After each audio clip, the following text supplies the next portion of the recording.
Testing. 1, 2, 3, 4, 5, 6, 7, 8, 9, 10. Okay, where am I? Okay. Hey everybody, it's Jade. Welcome back to my channel. If you are new here, welcome to my channel. I am literally not put together today, and that is because we are moving. Luke and I are gonna be moving out tomorrow? Yeah, tomorrow. So this is the last video that you're gonna see with me in this setting. We are actually moving into a 2-bedroom, so instead of having a 1-bedroom and being confined to, this space, we're actually gonna be able to set up our other room so that we can have our little YouTube corner and do what we want with it. Really, really excited about what's coming. Today, I wanted to give you guys a little bit of a story about me. I wanted to tell you guys a little bit of a story about me. Proper grammar. Yeah, and actually I have some pictures to go along with this story, so I'm really, really excited.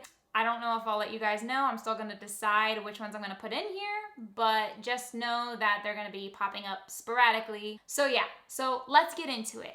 When I was younger, I was a very, very happy-go-lucky girl. I didn't really have any problems.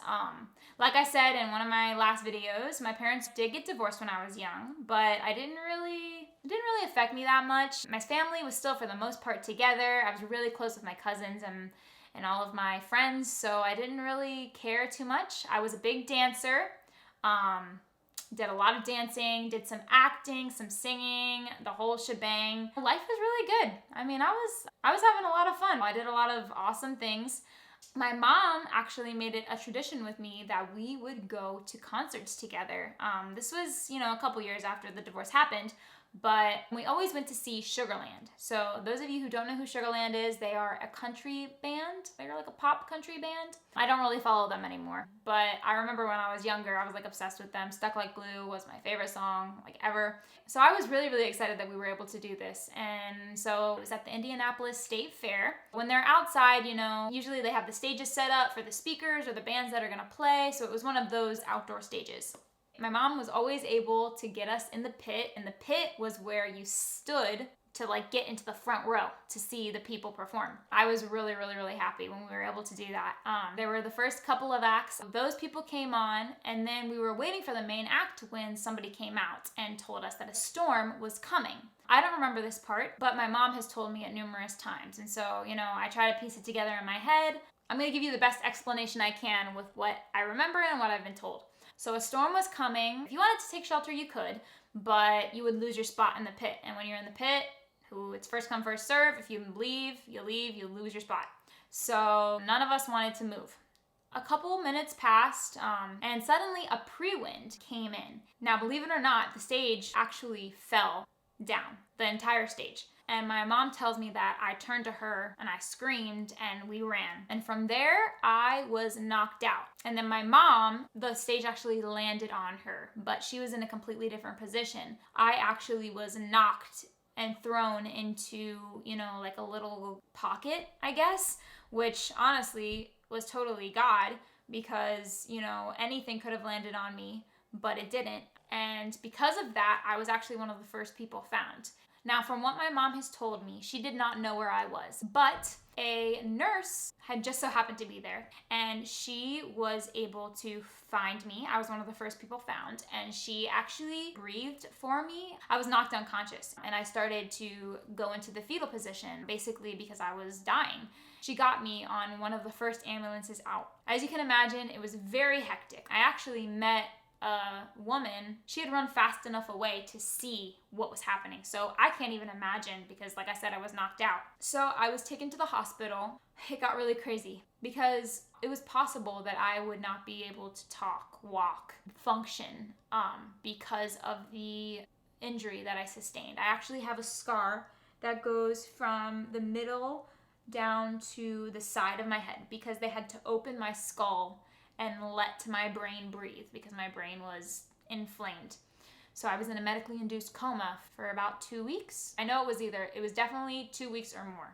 And so during this time, like I said, they didn't know what was gonna happen to me. And it really is a miracle that I survived because from what I have been told, they were actually considering, could I be brain dead? Could I never wake up? Could my body be alive and my brain be dead? There's no medical explanation for why I did this, But I was in the coma and I started pulling out my tubes. Just randomly, I just started pulling out the tubes that were in me. I'm assuming I was on a feeding tube. I had IVs in my arms, and I started pulling them out. I don't remember this, so I can't tell you how that even happened, but that is one of the reasons they decided not to give up on me. And so they continued to take care of me. I started to kind of wake up. I started to recognize my father, my mother, and eventually I woke up for real. So I'm gonna show you guys some pictures now, because when I woke up, I was taken back. My hair, completely gone. I cried. One of the first things that I did when I actually woke up, I cried my eyes out because my hair was gone. I was in a neck brace. I was very, very, very skinny. And looking back at these pictures, I'm like, oh my gosh, that was me. That was me. I can't even believe that was me, because it looks so different from me now, and people don't even, know that happened to me. I had to relearn to do everything. And my mom has told me that when I, sat down for the first time to try and do math, I could not remember math. It was very, very difficult. Sometimes, even today, I can't even wrap my head around it, literally. It's so crazy how the Lord worked through that situation entirely, because like I said, there was a possibility I wouldn't walk. There was a possibility I wouldn't talk. There was a possibility I wouldn't ever be able to, properly function again. But by the grace of God, I am here. I thought so many times, I could have died. I could not be here. Why am I here? I can't take this life for granted, and nobody can. You're here, you're breathing, you have a purpose. There is a purpose for your life. God still has more for you. He's not done with you yet. He's not done until it's done. I've lost a lot of connections with people from this incident, and actually this year it will be 10 years on August 13th. So, I don't really know what's going to happen during that period. That's like a mile marker, So I know that on the last mile marker, they did an interview with my mom and I.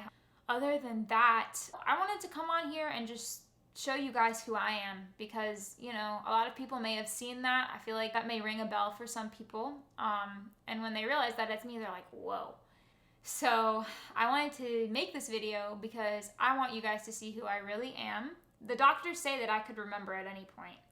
I could remember what actually happened, because, what I remember was just a dreamlike state the entire time. And so, that could happen at any point. But at this point, I have only been told what happened. And, from there, I just live life knowing that I cannot let a single thing pass by. Now, here I am, married. Here I am living away from home. And it's just amazing. God is just so good. I don't even have any other words to describe the awe that I have for the miracle that God performed in my life, and just, wow, the amazing things that are gonna come from this. I guess that's it for this video. I felt like this just really had to come from my heart, because I don't know too much about it. I know that there are things from it that I have yet to learn. There's the story, and we'll see, in the future what happens, because I know that nothing happens without a purpose. I'm very grateful to be here. And I know that there's a purpose for me being here. I do not take that lightly. There's almost a weight that comes with that. And so I'm really excited to be able to just share more with you guys. So follow me on Instagram. My username is Jade_Carrero. I'm also on Facebook. I'll also be putting this video up on Rumble. So if you have Rumble, check it out on there. Thank you guys so much for watching this. Like, comment, subscribe, and I'll see you in the next video. Peace.